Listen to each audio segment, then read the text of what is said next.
Hey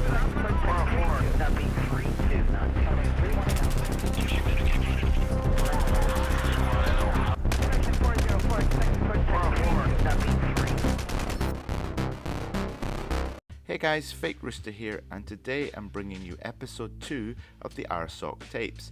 In this episode I'll be sitting with Ravi and Shoji and discussing the Battlefield franchise as a whole, hearing a little bit about their own experiences with the franchise and the things that they love about Battlefield in general. If you missed episode 1, that just covered who RSOC are, and you can find that in the playlist that I'll link in this video as well. Enjoy the video today. If you enjoy it, leave a like, subscribe for more, and I'll speak to you guys at the end of the interviews. What do you like about Battlefield? If someone said to you, why do you play so much Battlefield? What do you like about it? What would you say to them? It's funny because I already have an answer for this, because I've had conversations. Like, I love talking about games, and so I've had conversations with people about why. Well, a lot of people, didn't, like I said, they like Battlefield 3, Battlefield 4, and the modern games, and they're like, well, they didn't like Battlefield 1, they didn't really care for Battlefield 5. For me, what's retained through all of the Battlefield games is the spectacle. It's the spectacle of the game. It's the feeling of an all-out war. It's the feeling of that there's more going on the map than you can control. When you're playing a game that's 4v4, 6v6, even maybe 8v8, like an arena style game, or if I play BTB and Halo 8v8, when you play those games you feel like you can control the game.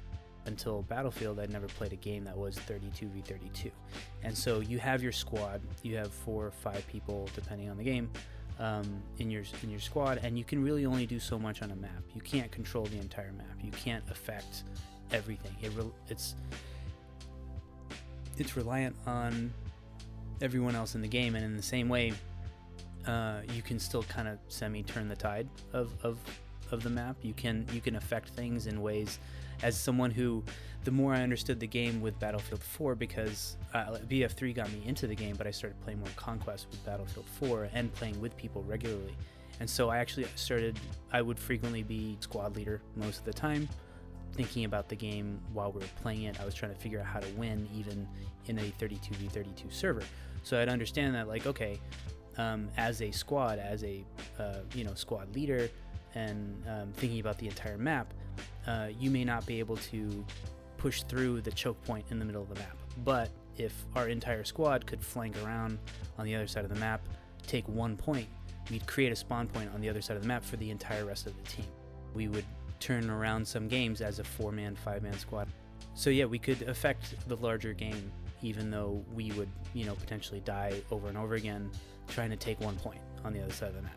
For me, the thing that makes Battlefield what it is, to me at least, is the spectacle of the game, is the spectacle of warfare. And even though it's it's a video game, it's not realistic in my opinion. It's still the closest game I've played to that kind of feeling. Like, you're on one side of the map and you hear explosions and helicopters crashing to the ground, like boats like lighting up another point on the map. Like, it has that feel because of the size of the map, the number of people in the game. The options there are nice, just because you can play to any kind of play styles, which other games have a lot of that as well. But if I want to really sit there and focus on KD or something like that, I can kind of do that. But I really like that you can just do a lot of various things to contribute to the overall playing of the objective for the team and stuff.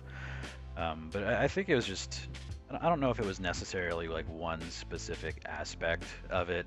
It was just kind of, it was always a graphical like showpiece in the destruction, just kind of showed you all the capabilities of it. The community and playing the objective has always been a big appeal, and just you can really switch up your play styles based on the classes and stuff. If I feel like just running solo and doing whatever, I'll sit back with a sniper and be one of those scrubs that people hate normally. or actually hop in with some sort of assault class or something, and be much more objective oriented. You can run defibs and not get a single kill the entire game and be on the top of the leaderboard still is just like, you can play this game literally any way and still contribute to the overall good of the team, which I really like that. It's those battlefield moments that they're always preaching about. It's always fun. And granted, I think that's kind of lacked the past couple versions a little bit, unfortunately. What is your favorite title in the franchise now? Oh, I definitely have to say Battlefield 1, which probably isn't as popular an answer, I feel like, for people who are veterans of the franchise, because I know a lot of, just from people who are invested in the Battlefield franchise, I think most people would say something like BF3 or BF4, because they were kind of, they were definitely towards the top of list of successes for the franchise. There's a lot of variety in those games, more so than I would say in Battlefield 1. The reason Battlefield 1 is my favorite is because the atmosphere. They nailed everything about what, to me, the Battlefield franchise is trying to shoot for. It's trying to shoot for a time, a period, a place, and evoking that sense of scale, that sense of like grandeur, I guess is the word. And they did that on a lot of the maps. Some of them are a bit smaller. They're more like just chaos. Argonne Forest, more chaos. But when I think Monte Grappa, a few, I'm trying to remember some of the other ones, but like the larger maps and the feel, like the voiceovers, the aesthetic of the game. And the fact that, like, I guess because I started with BF3 and I went from BF3 to BF4, I thought of Battlefield as a modern shooter, and when I went back old school to World War 1 with Battlefield 1, the guns were very different, the game played very differently, and I know that's part of the gripe that some people have with it, is that the guns were very specific use. I thought that added to the complexity of the game. I thought that made you play different classes a little bit more. I definitely did that as well. In BF3, BF4, I kind of stuck to one class. I stuck to one or two guns. I'm a very weird shooter gamer in that, like, I kind of find something that works, maybe one or two guns or classes, and I enjoy the actual moment-to-moment gameplay. My enjoyment isn't switching to 100 different guns, which I know, like, younger gamers and people who are into that, like, they like to get a new weapon, they like to get all the unlocks, and then continue from there, and they do that.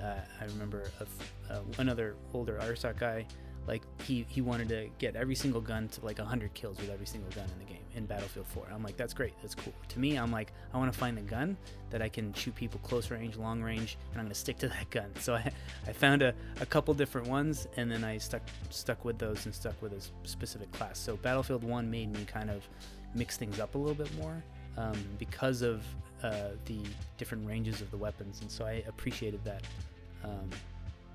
So it was definitely an easier game to get into if you've never played a Battlefield game before, in my opinion. I thought it was a good, like, entry, but I know it didn't retain the player numbers long term that some of the other games in the franchise did. But I know it got a second life, third life along the way with now with Xbox Game Pass, and like on different platforms as well. When the game gets cheaper, there's an influx of players. I would probably have to say Bad Company 2, maybe. The campaign in that, the writing, the comedy was just top tier. It was amazing. But I think, kind of like you were saying, is with you and how Battlefield 4 was kind of like your like major awakening with the franchise. I would say that was probably my like major awakening with the franchise was Bad Company 2. So like, even though I've played it since the start, it's been in a much more casual sense. Even though I was doing like the LAN parties with my friends and stuff, they were the ones that introduced me to it, and they were more hardcore into it than I was. So I was much more of a casual player, but it was probably around Bad Company 2 where I started to really get into the franchise and just, I don't know, everything about that game at the time, like the height of that game.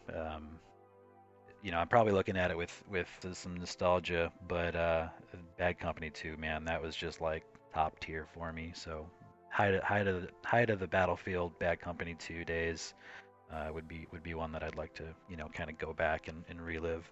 I feel like the destructibility of the entire environment at the time was just next level, and that's what really did it for me. I did Battlefield 2142 quite a bit as well. Like back in the day, the community like didn't like that game at all, but like I really, compared to like the other ones, but like I loved 2142. Like I was obsessed with the Titan mode in that, which is what they eventually evolved into Carrier Assault back on Battlefield 4. Okay guys, so that should wrap it up for today's episode of the RSOC Takes. We've got one more episode to go, which will be all focused on Battlefield 2042. If you enjoyed the video today, leave a like, subscribe for more, and check out the playlist for these tapes in case you missed the first episode. Thank you for watching, and I'll see you in the next video.